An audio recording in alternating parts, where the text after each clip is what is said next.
Assalamualaikum warahmatullahi wabarakatuh. Alhamdulillahirabbil alamin wal aqibatu lil muttaqin wala udwana illa 'alal zalimin. Asyhadu an la ilaha illallah wahdahu la syarikalah wa asyhadu anna Muhammadan abduhu wa rasuluh la nabiyya ba'dah. Allahumma shalli wa sallim ala habibina wa qudwatina wa maulana Muhammad wa ala alihi wa ashabihi ajma'in. Allahumma la sahla illa ma ja'altahu sahla wa anta taj'alul hasana idza syi'ta sahla. Allahumma anfa'na bima 'allamtana wa 'allimna ma yanfa'una wa zidna ilma. Amma ba'd. Para jamaah hadirin hadirat rahimakumullah, marilah kita lanjutkan kajian dari kitab At-Tafsir Al-Munir karangan Profesor Dr. Wahbah As-Suhaili. Kita teruskan pada paragraf ayat ke-36 sampai dengan 39, yaitu pada bagian yang kedua, yang berjudul Akhlak Ajaran Al-Quran, yaitu hanya menyembah Allah, berbuat baik kepada kedua orang tua, kerabat dan tetangga, serta larangan riya ketika berinfak. Pada ayat-ayat ini ada 13 peringatan Allah Ta'ala, baik itu berupa larangan ataupun perintahnya ya. Sebagian kita sudah bahas dan akan kita lanjutkan tentang tafsir dan penjelasan pada poin yang ketiga ini ya, yaitu wabil walidaini ihsana. Di antara 13 wasiat peringatan yang Allah Ta'ala sampaikan kepada kita semuanya, hendaklah kita semua berbuat baik kepada kedua orang tua. Dalam banyak ayat Allah Subhanahu wa Ta'ala secara bersama menyebutkan perintah menyembah dan mengesakannya. Di antaranya adalah yang terdapat dalam ayat ini dan juga dalam firman Allah pada ayat yang lain, wa qadha rabbuka alla ta'budu illa iyyah wa bil walidaini ihsana. Dan Tuhanmu telah memerintahkan agar kamu jangan menyembah selain Dia dan hendaklah berbuat baik kepada ibu bapak. Juga di antara pesan Luqman kepada putranya, yaitu Allah meredaksikan dalam surah Luqman ayat ke-14, anishkurli wali walidaika, bersyukurlah kepadaku dan kepada kedua orang tuamu, hanya kepada aku kembalimu ya. Jadi di ayat-ayat ini ada kesinambungan ya, antara perintah untuk beribadah kepada Allah Ta'ala, kemudian berbuat baik kepada orang tua. Ini menunjukkan bahwa birrul walidain, kita berbuat baik kepada kedua orang tua itu termasuk hal yang sangat mulia. Bahkan diurutkan sesudah kita melakukan kewajiban kita kepada Khaliq kita, Allah Ta'ala, yaitu kita beribadah. Yang dimaksud dengan berbuat baik kepada orang tua atau birrul walidain adalah taat kepada keduanya dalam hal-hal kebajikan, membantu dan menolongnya, berusaha mewujudkan permintaan-permintaannya, dan tidak melakukan perbuatan yang dapat menyakitinya. Ayah dan ibu adalah perantara kewujudan anak di dunia. Mereka berdualah yang mendidik anak dengan penuh kasih sayang dan keikhlasan.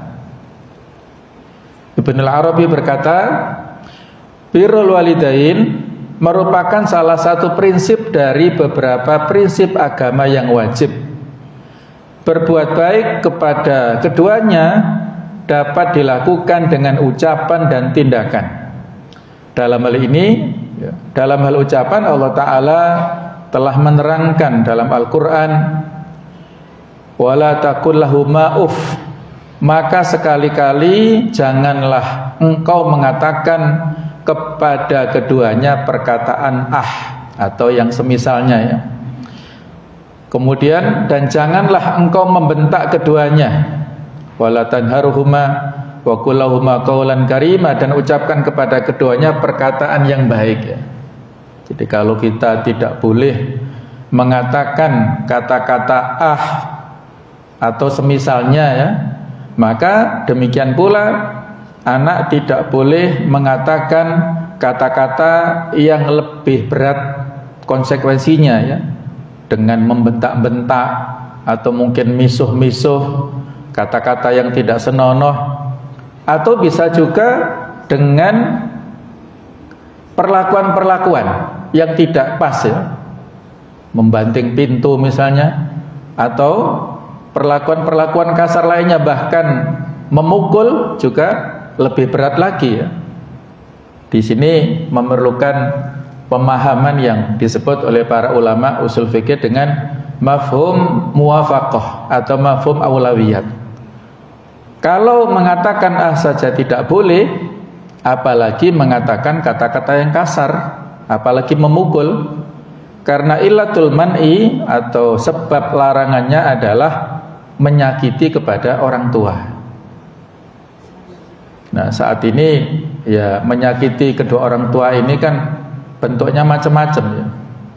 Ada anak-anak yang meminta kebutuhan-kebutuhan tidak realistis ya, sehingga pada saat orang tua tidak bisa memenuhi, orang anak ini melakukan hal-hal yang masuk pada kategori kriminal ya. Ada yang memukul orang tuanya, ada bahkan yang sampai rela untuk sampai membunuh kepada orang tuanya, waliyadzubillah. Dan ada yang karena permintaan-permintaan orang si anak ini tidak realistis, orang tua rela melakukan hal-hal yang bertentangan dengan aturan agama ataupun aturan pemerintah. Ya, sebagaimana kisah yang terjadi akhir-akhir ini ya, viral di media.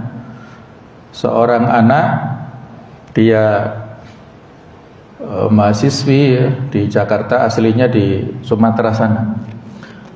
Jadi gaya hidupnya yang hedon, yang boros, minta kepada orang tuanya permintaan yang sangat berlebihan ya. Ibunya ini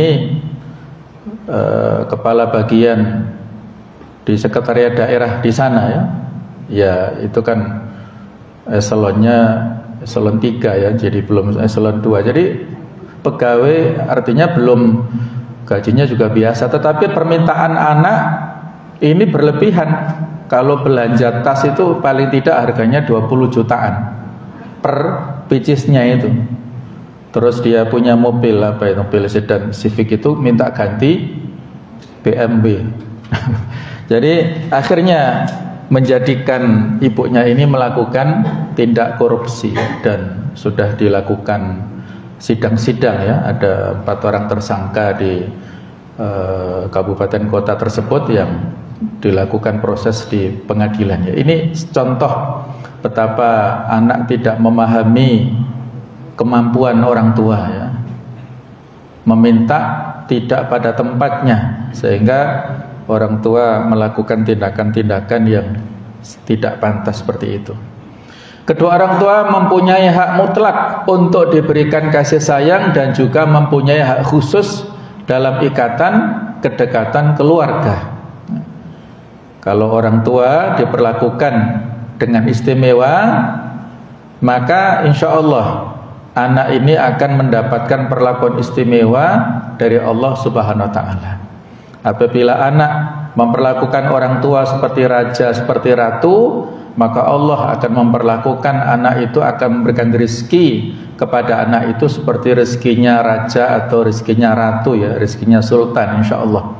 Tetapi kebalikannya, kalau orang tua diperlakukan oleh si anak ini seperti perlakuan kepada pembantu, maka anak juga akan diperlakukan pembantu oleh Allah Ta'ala. Jadi semua kembali kepada kita sendiri ya, segala perbuatan itu. Baik, ini poin yang ketiga. Kemudian poin keempat, kita hendaklah berbuat baik kepada wabidil qurbah. berbuat baik kepada kerabat, famili. Mereka adalah keluarga-keluarga dekat, seperti saudara laki-laki, saudara perempuan, paman, baik dari pihak ayah maupun ibu, dan juga anak-anak mereka. Caranya adalah dengan mengasihi dan bergaul bersama mereka dengan baik, sebagaimana yang telah diterangkan di awal surah. Dengan cara seperti ini, ikatan keluarga akan terjalin dengan kuat, sehingga hubungan harmonis dalam satu masyarakat akan tercipta dan juga akan mempengaruhi kehidupan negara. Apabila individu-individu dalam keluarga ini mereka harmonis, baik hubungannya antar keluarga, maka akan tercipta komunitas yang lebih luas di lingkungan tingkat desa sampai ke yang atasnya, menjadi kehidupan negara yang aman, yang damai dan sentosa. Di awal An-Nisa sudah kita sampaikan ya tafsirnya, wattaqullaha alladzi tasaaluna bihi wal arham, ya. Bertakwalah kepada Allah yang dengan namanya kamu saling meminta, dan peliharalah hubungan kekeluargaan. Ya, karena antar anggota keluarga pasti saling membutuhkan, ya. Jangan sampai kita merasa tidak butuh dengan sesama anggota keluarga. Bisa jadi saat ini di antara kita ada yang mendapatkan kesuksesan, keberhasilan, tapi yang namanya kehidupan pasti ada pasang surutnya. Satu saat pasti akan jatuh juga. Maka dalam kondisi pada saat kita mendapatkan kesuksesan, jangan sampai lupa diri sehingga memiliki sikap-sikap yang takabur atau sombong dan melupakan saudara-saudara, yang terutama adalah saudara-saudara inti, yaitu yang terikat dengan hubungan nasab dan pertalian, ada perwalian di situ.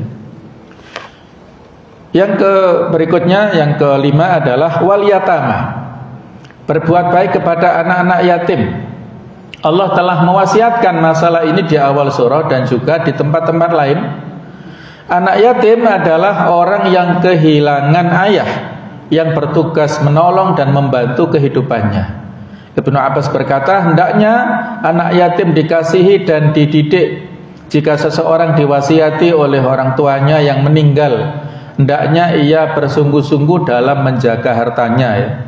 Jadi wali yang diwasiati oleh orang tua yang meninggal, orang tua meninggalkan warisan yang harusnya dikelola oleh wali dengan baik dan diberikan hak-hak kepada anak yatimnya itu, anak yang ditinggalkan oleh almarhum atau almarhumah, maka harus ditunaikan amanah itu dengan sebaik-baiknya. Dan ini sudah kita bahas panjang lebar di awal-awal surah An-Nisa, ya.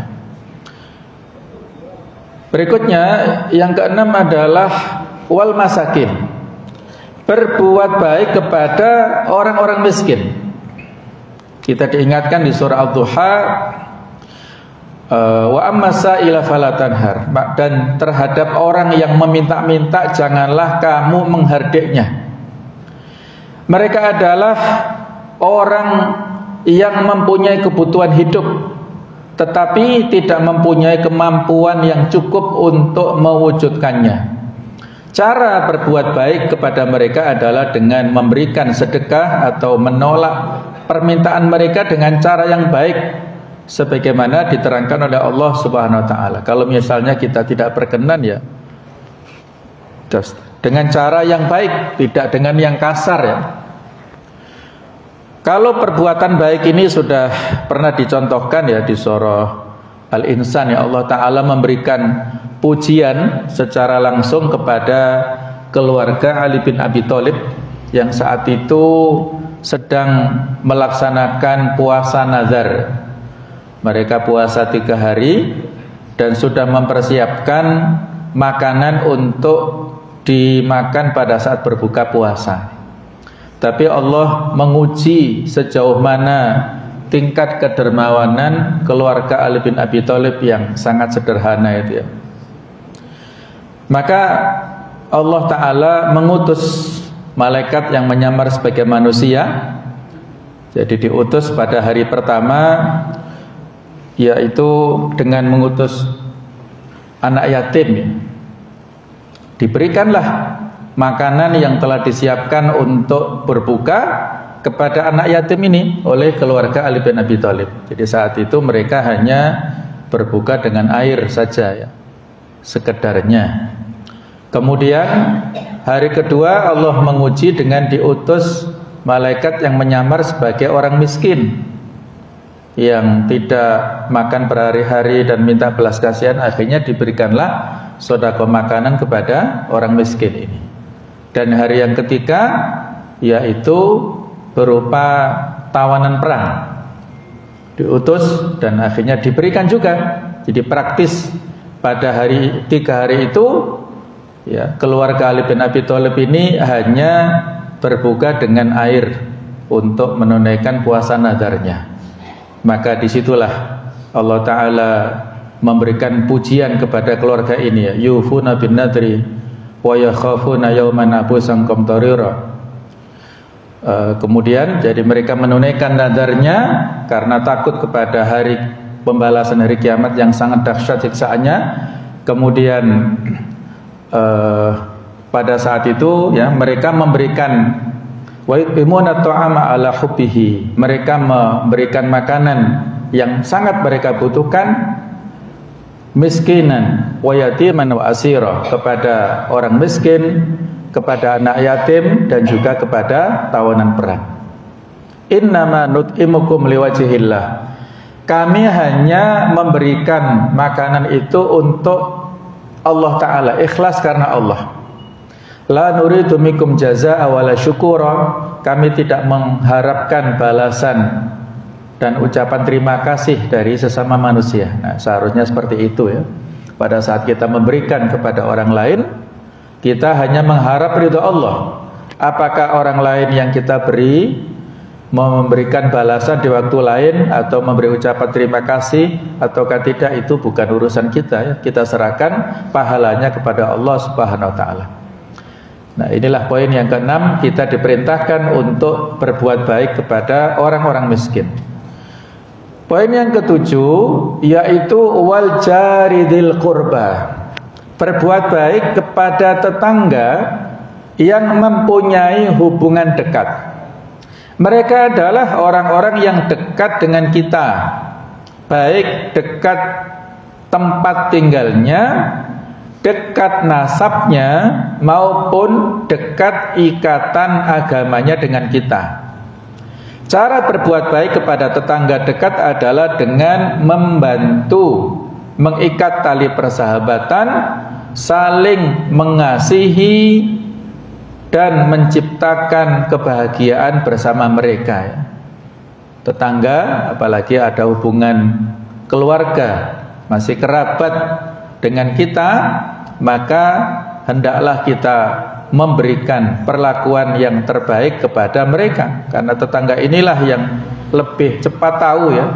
Jadi kalau di sini wal jaridil qurba adalah tetangga yang punya ikatan berupa nasab, ikatan berupa persaudaraan dalam hal agama, kemudian mereka secara fisik juga berdomisili dekat tinggalnya dengan kita.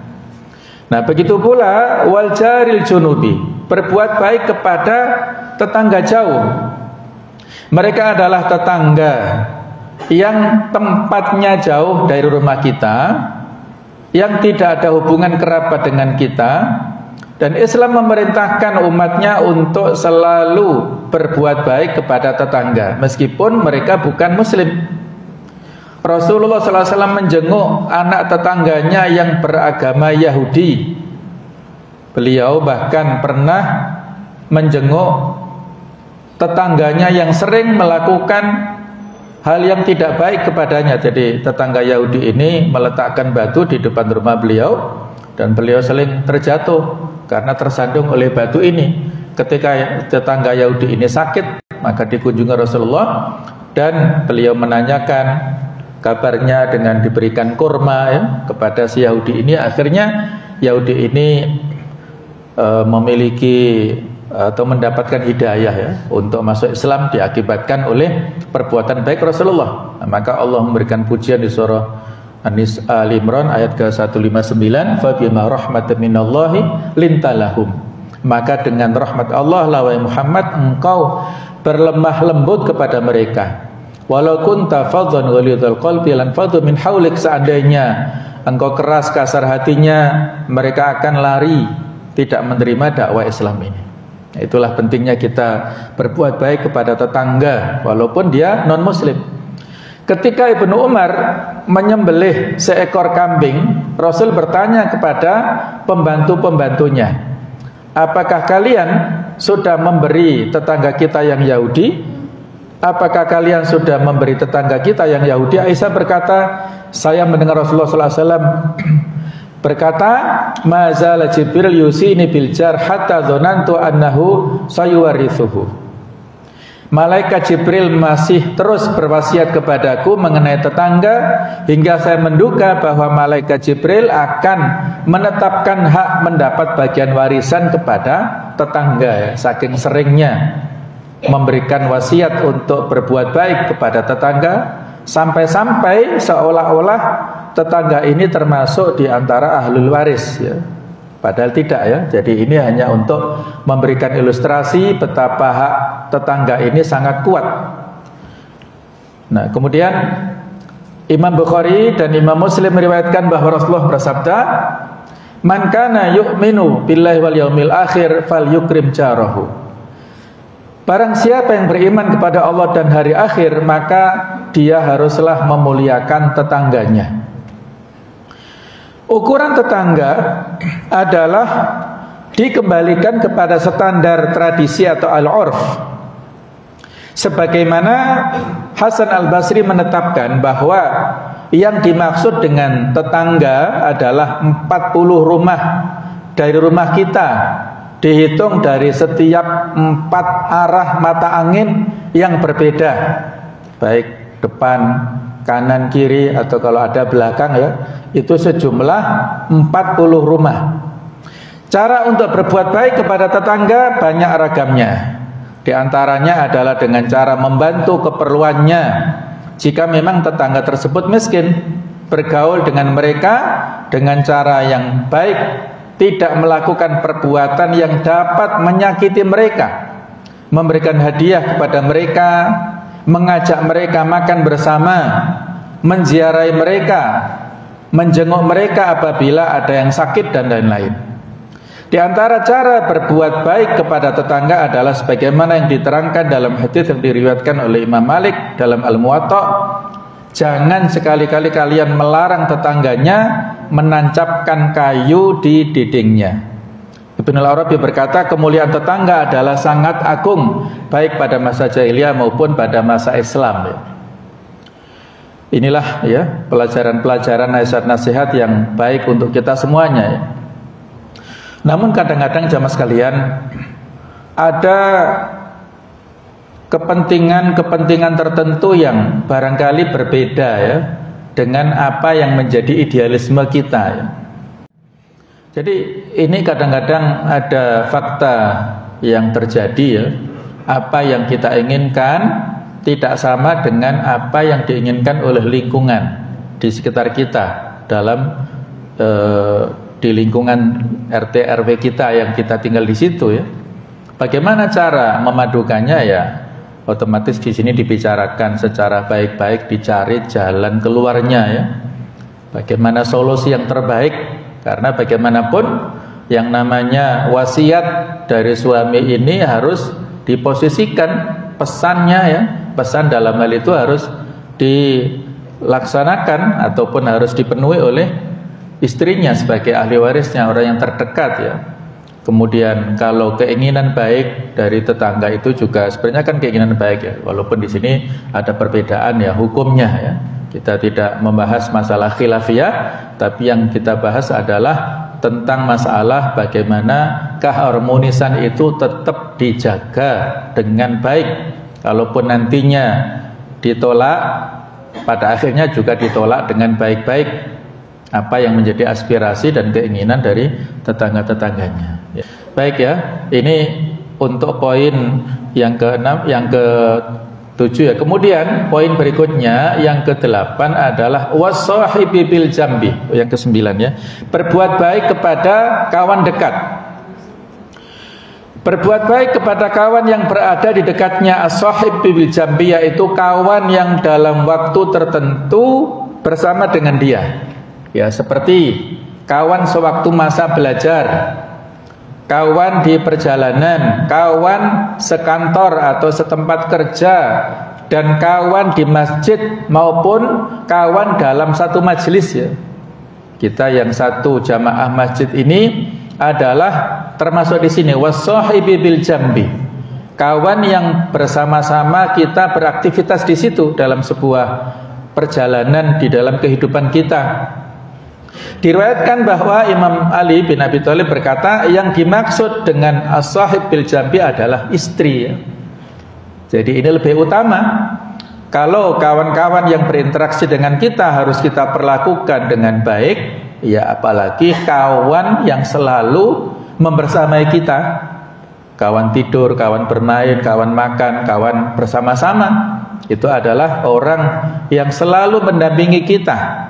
Ibu dari anak-anak kita, mereka lah yang lebih berhak untuk kita berikan kasih sayang yang terbaik kepada mereka ya. Khairukum li ahli, sebaik-baik kalian adalah yang paling baik perlakuannya kepada keluarganya. Wa ana khairukum li ahli, aku adalah orang yang terbaik melakukan kebaikan kepada keluargaku. Nah, jadi ini ya perlakuan yang terbaik kita berikan kepada kawan-kawan kita, kepada terutama yang ada di keluarga dekat kita, kepada istri kita ya. Jangan sampai ada seseorang yang bisa bersabar di luar sana, di tempat kerja dia bersabar, dengan kawan-kawannya dia bertutur kata yang bagus, yang manis, lembut kalimat-kalimatnya, tetapi kalau di rumah suka berkata-kata yang kasar misalnya, itu jangan sampai. Suka membentak-bentak istrinya, suka menjatuhkan nama baik istrinya, atau mungkin suka membuli istrinya bahkan di depan umum. Wah, itu sesuatu yang tidak bagus sama sekali ya, yang tidak baik ya.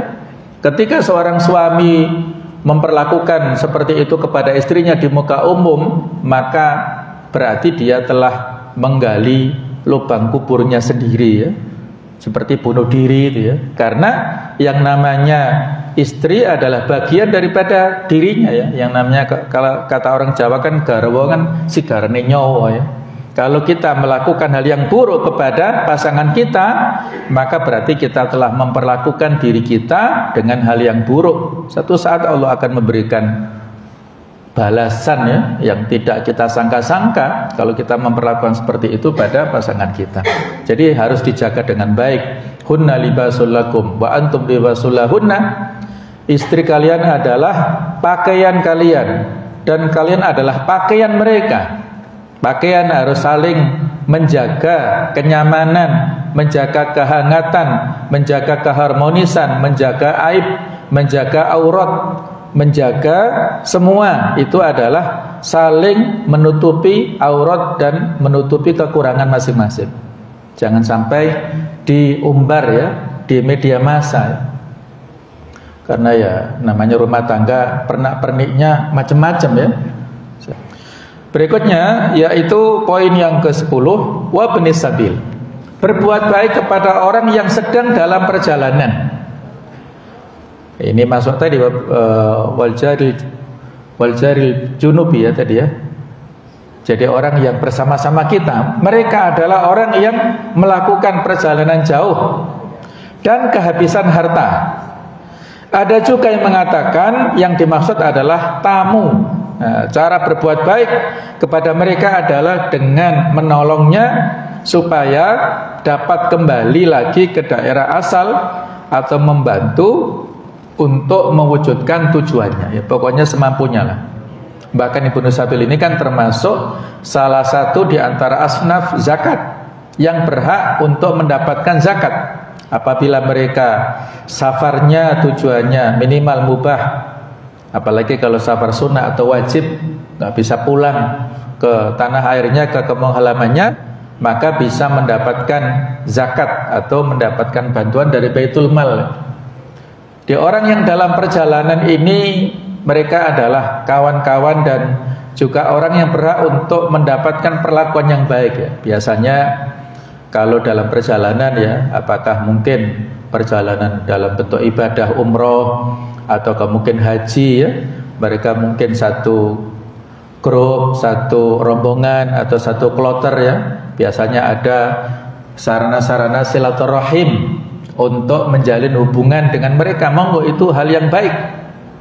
Jadi merekalah yang membersamai kita dalam perjalanan, suka duka ditempuh dalam perjalanan, maka mereka mendapatkan hal yang terbaik dari kita. Kalau mereka butuh bantuan, kita kasih ya. Kalau mereka butuh perlakuan yang baik, seperti di sini kan tamu ya, sebagaimana ada perilakuan yang bagus ya dari keluarga dari kaum Ansor ketika didatangi tamu ya. Padahal keluarga ini, si tuan rumah tidak punya hidangan yang berlebih, hanya satu porsi ya. Tetapi karena tetap semangat untuk menjamu tamunya, maka diampirkan ke rumahnya dan disuguhi hidangan. Lampunya dimatikan, seolah-olah tersedia hidangan untuk tamu dan tuan rumah. Padahal tuan rumah hanya ya piringnya saja kalau di kita ya, tidak ada hidangannya, tidak ada makanannya, yang ada hanya untuk tamunya. Lampunya dimatikan sehingga tidak tahu tamunya ini. Maka pada saat esok paginya Nabi mendapatkan wahyu ya, turun di surah Al-Hasyr itu tentang pujian untuk sahabat Ansor yang melakukan kebaikan kepada tamu. Allah mengatakan wa yu'thiruna ala anfusihim walau kana bihim khasasah. Mereka mengutamakan di atas dirinya walaupun mereka dalam keadaan yang butuh ya. Mereka mengutamakan orang lain daripada kebutuhan untuk keluarga dan dirinya itu. Itu namanya itsar ya. Jadi itsar mengutamakan kebutuhan orang lain daripada dirinya sendiri. Berikutnya jamaah sekalian, poin ke-11, wa ma malakat aymanukum. Berbuat baik kepada hamba sahaya, baik laki-laki maupun perempuan. Ketika hendak menghembuskan nafas terakhir, Rasulullah Shallallahu Alaihi Wasallam mewasiatkan masalah ini. Imam Ahmad dan Baihaqi meriwayatkan bahwa Anas berkata, wasiat umum Rasulullah ketika beliau hendak meninggal dunia adalah peliharalah sholat dan berbuat baiklah kepada hamba sahaya. Jadi ini kan merupakan wasiat yang penting ya, memberikan perlakuan yang terbaik kepada hamba sahaya. Imam Bukhari dan Muslim meriwayatkan bahwa beliau bersabda, hum ikhwanukum wa khawlukum. Mereka hamba sahaya adalah saudara-saudara kalian dan pelayan-pelayan kalian. Ja'alahumullahu tahta aidikum. Allah telah menguasakan mereka kepada kalian. Faman kana akhuhu tahta yadihi falyut'imhu mimma ya'kulu. Oleh sebab itu, siapapun hamba sahaya yang dikuasai hendaklah diberi makan sama dengan apa yang dimakan tuannya. Wal yulbishu mimma yalbisu. Hendaklah dia memberi pakaian seperti apa yang dia pakai. Wala tukallifuhum minal amali ma yaghlibuhum. Janganlah membebani mereka dengan pekerjaan yang memberatkan mereka. Fa'in kallaftumuhum fa'ainuhum alaihi. Dan jika kalian memberi tugas kepada mereka dengan tugas yang berat, tugas yang memberatkan, maka bantulah mereka supaya ringan tugasnya. Nah, di antara cara berbuat baik kepada mereka adalah memerdekakan mereka atau membantu mereka dalam proses pembayaran tebusan untuk merdeka ya, yang disebut dengan al-mukatab. Al-mukatab itu adalah budak yang diberikan peluang oleh tuannya untuk memerdekakan dirinya. Jadi menebus dengan bayaran tertentu dengan cicilan atau dengan kontan silakan, tapi dia punya kesempatan untuk membayar dan membebaskan dirinya. Nah, tuan yang baik, majikan yang baik memberikan kemerdekaan ya. Sebagaimana Abu Bakar yang walaupun saat itu tidak memiliki budak yang disebut Bilal ya, tetapi Bilal punya Umayyah bin Khalaf. Namun karena Umayyah melakukan perbuatan yang kasar, yang keras, menyiksa Bilal, maka dibebaskan, dimerdekakan oleh Abu Bakar As-Siddiq. Nah, itu contoh ya, memerdekakan budak ini perbuatan yang sangat-sangat mulia.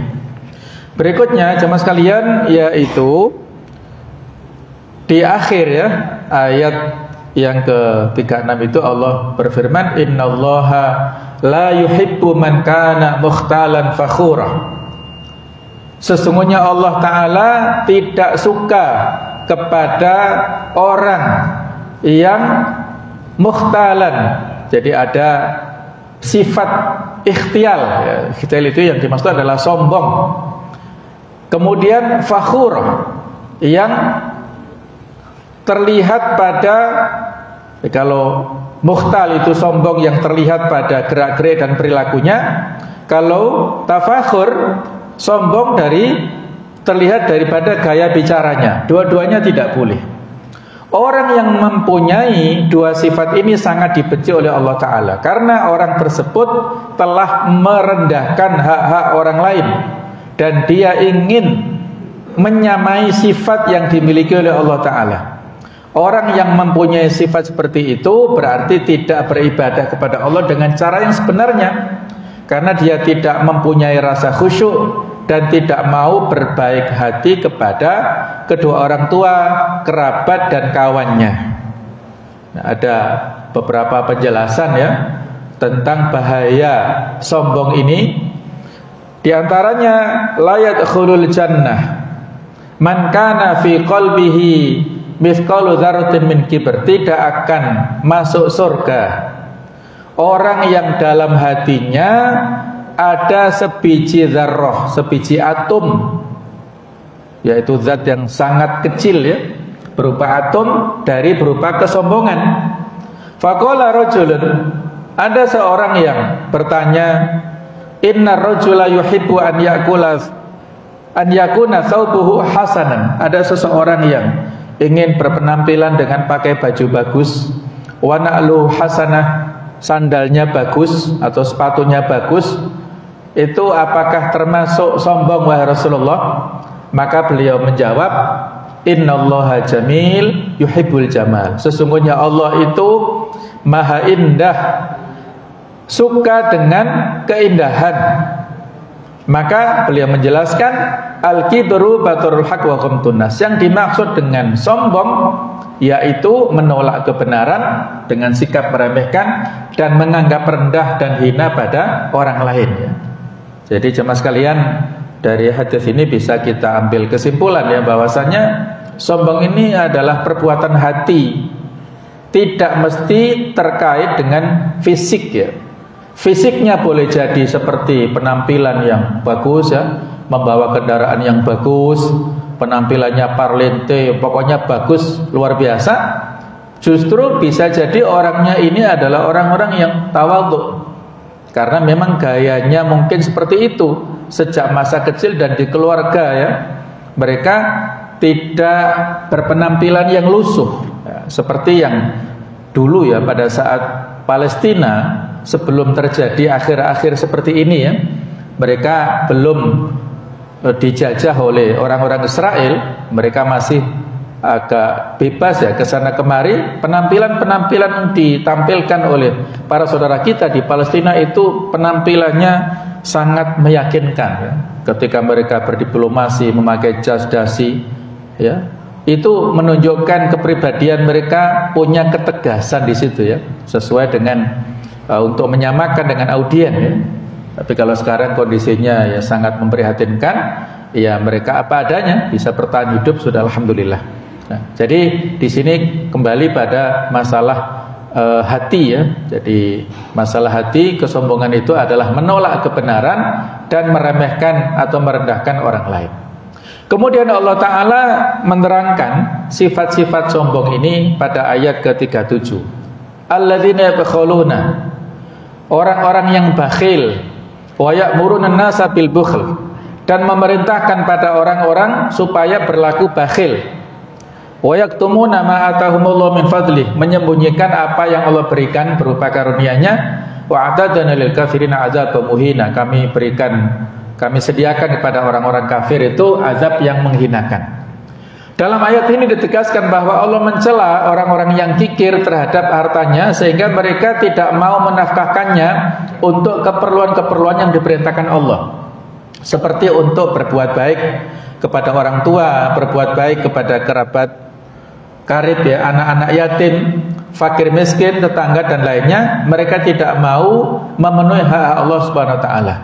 Mereka juga membujuk orang lain untuk bersikap kikir, dan mereka juga menutup-nutupi kenikmatan yang telah diberikan Allah kepada mereka.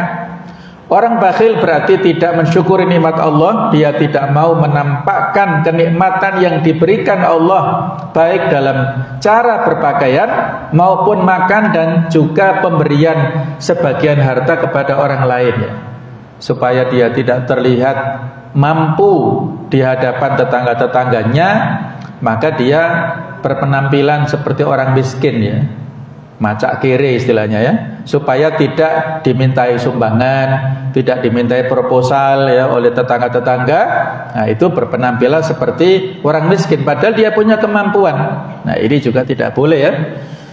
Kita diingatkan di surah Al-Adiyat, innal insana lirabbih lakanud, sesungguhnya manusia itu sangat ingkar, tidak bersyukur kepada Tuhannya. Wa innahu ala dzalika lasyahid, dan sesungguhnya dia manusia menyaksikan, mengakui keingkarannya itu. Nabi Muhammad juga mencela sikap kikir. Beliau bersabda pada satu hadis ya, beliau mengatakan wa ayyutain adwa'u minal bukhl, penyakit apa yang lebih berbahaya daripada kikir? Artinya tidak ada. Beliau mengatakan juga iyyakum wasyuh, jauhilah, janganlah kalian bersikap bakhil. Fa innahu halaka man kana qablakum bil bukhl, sesungguhnya yang bisa menghancurkan umat sebelum kalian adalah karena sifat bakhil mereka. Amarahum bil bukhli fabakhilu, ya, mereka memerintahkan bakhil, maka mereka pun juga akhirnya bakhil. Wa amarahum bil qati'ati faqata'u, ya, mereka memerintahkan untuk memutuskan hubungan silaturahim, akhirnya mereka lakukan tindakan yang seperti itu. Wa amarahum bil fujur fafajaru, mereka memerintahkan untuk melakukan hal yang fujur atau yang mungkar, maka mereka lakukan seperti itu. Inilah orang-orang umat terdahulu, khususnya kepada umat Bani Israel. Sikap bakhil merupakan sikap yang tercela, sehingga Allah mengancam orang yang mempunyai sikap ini dengan ancaman siksa. Maksudnya adalah kami Allah telah menyiapkan untuk orang sombong, bakhil dan tidak mau bersyukur satu bentuk siksaan yang menghinakan dan merendahkan mereka ya. Terbukti dengan kehancuran umat-umat yang sebelum kita dulu, mereka dihancurkan karena perbuatan-perbuatan buruk yang mereka lakukan, dan diantaranya adalah mereka melakukan hal-hal yang bakhil seperti ini.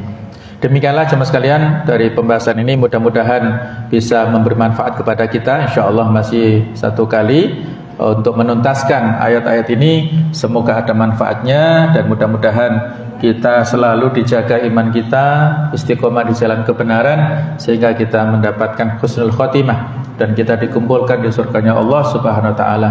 Subhanakallahumma wa bihamdik asyhadu an la ilaha illa anta astaghfiruka wa atubu ilaik. Wassalamualaikum warahmatullahi wabarakatuh.